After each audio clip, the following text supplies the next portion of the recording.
이 찬송 시는 앞에 표제가 붙어 있죠. 고라 자손의 찬송시, 곧 에스라인 헤만의 마스길, 인도자를 따라 마할랄르 안돗에 맞춘 노래.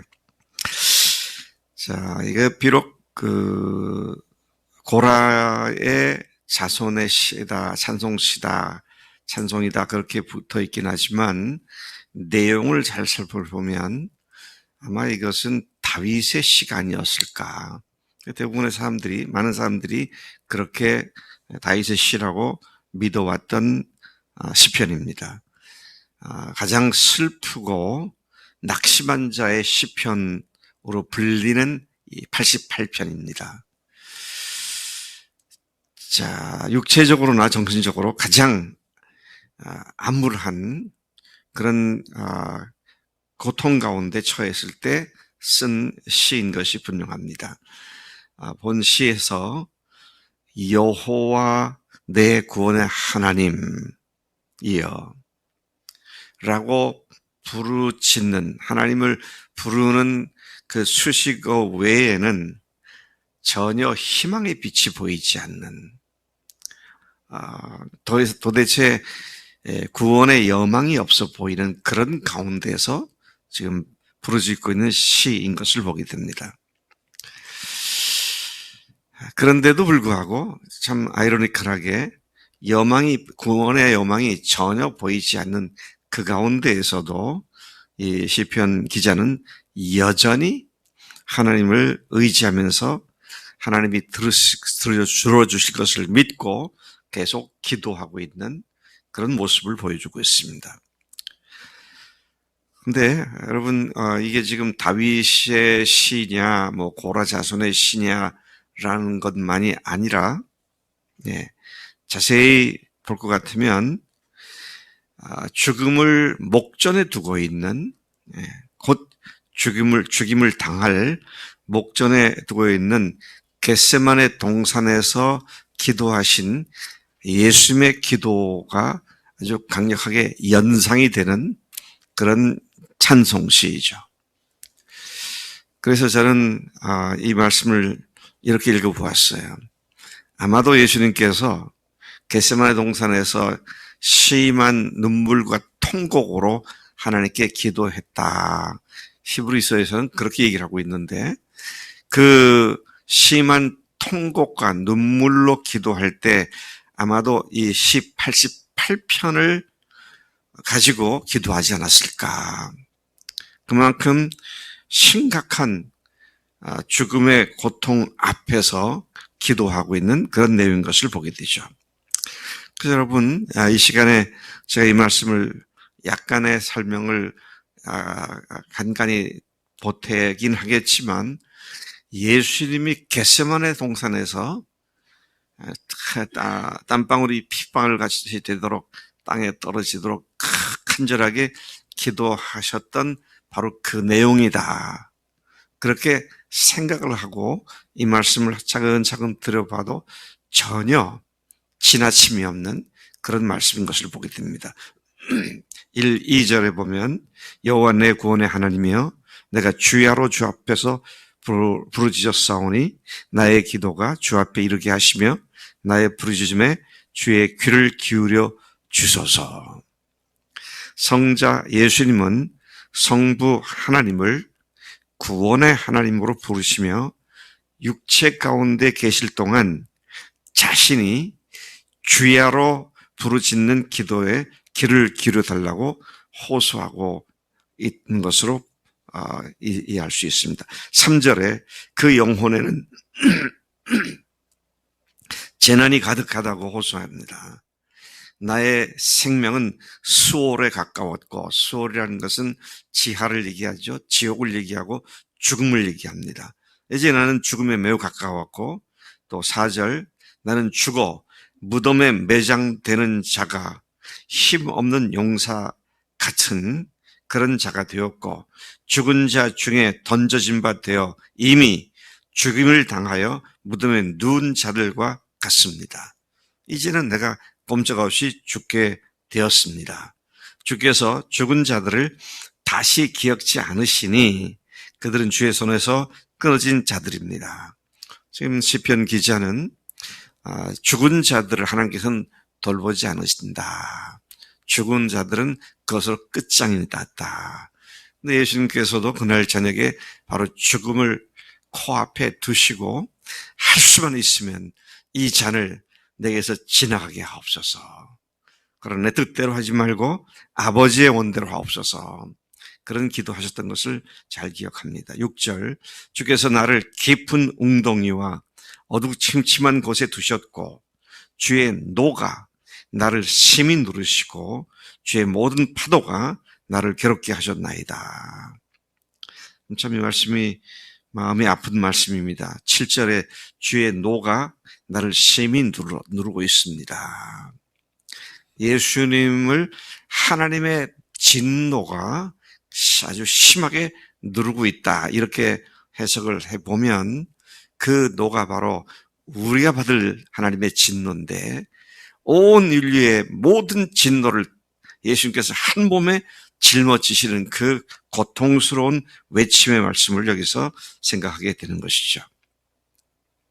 8절에 보니 주께서 내가 아는 자를 내게서 멀리 떠나게 하게 하시고 나를 그들에게 가증한 것이 되게 하셨사오니.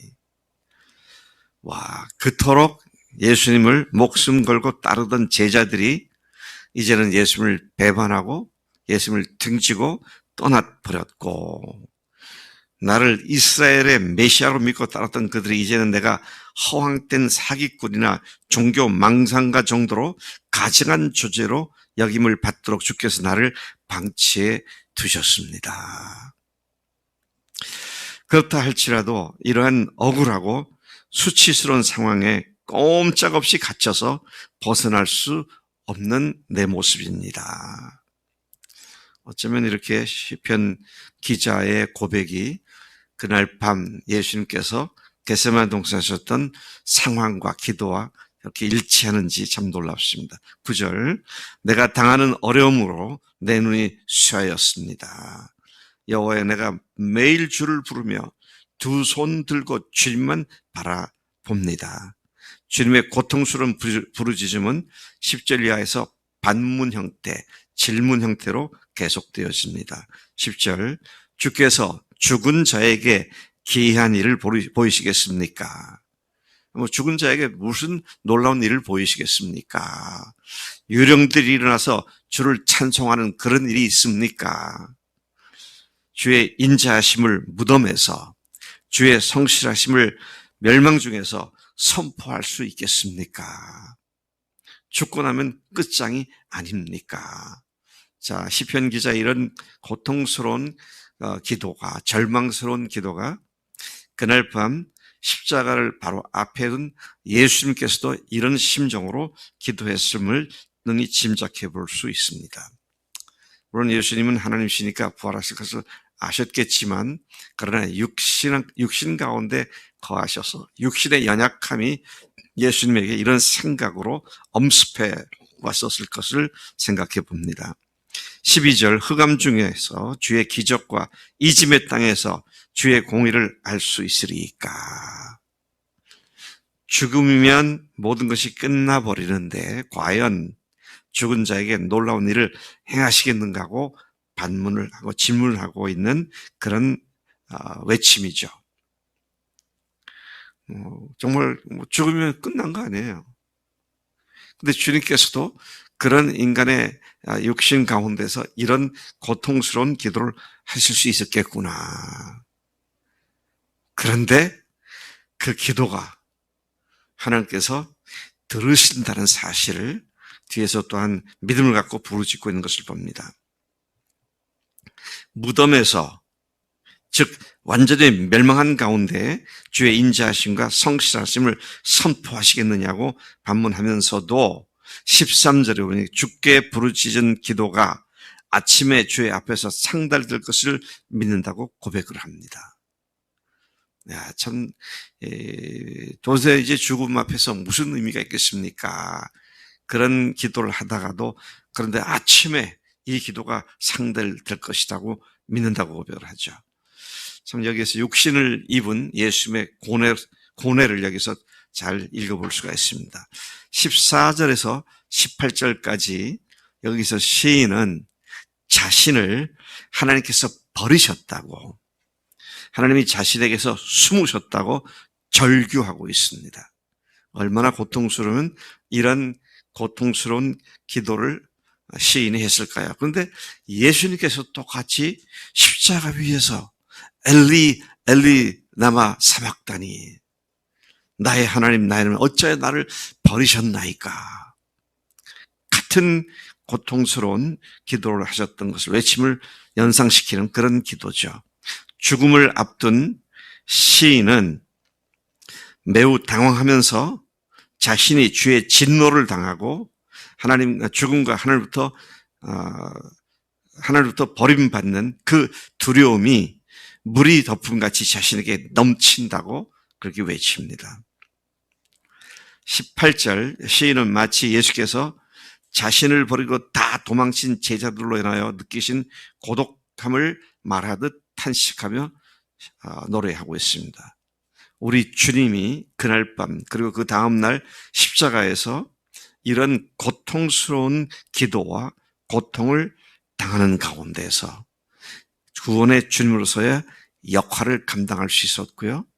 그 결과 사흘 만에 다시 부활하셔서 우리들의 모든 이 고통스러운 기도로부터 우리 모두를 벗어나게 해주시는 놀라운 능력의 부활을 드러내신 줄로 믿습니다. 우리가 더 이상 피할 길이 없구나, 탈출구가 없구나, 그럴 때 우리는 절망하지만, 그러나 부활의 권능이 오늘 우리 가운데서 역사하고 있기에 두려워하지 아니하고 믿음으로 끝까지 망했다고 생각하는 그 순간 계속 승리하는 믿음의 기도가 우리 삶이 되어야 할 줄로 믿습니다. 하나님 아버지 감사합니다. 시편 기자를 통하여 예수님의 겟세마네 동산의 기도를 연상시켜 주시니 감사합니다. 제자들이 다 등을 지고 떠났고 심지어 예수님을 가증한 존재로 여김을 받으시는 수치를 당하셨지만, 그러나 끝까지 하나님께서 아침에 기도를 들으실 것을 믿고 죽음 가운데서 주님의 심정으로 기도한 이 기도가 오늘 우리의 매일의 기도가 되게 하시고, 부활의 권능이 우리 속에서 우리로 하여금 영원한 하늘나라를 바라보게 하시고 날마다 죄 가운데서부터 벗어나게 하시며 승리의 삶을 살 수 있도록 인도하시는 줄로 믿습니다. 부활하신 예수님은 나의 하나님, 나의 주님이십니다. 감사하고 예수님의 이름으로 기도를 삼나이다. 아멘. 아멘.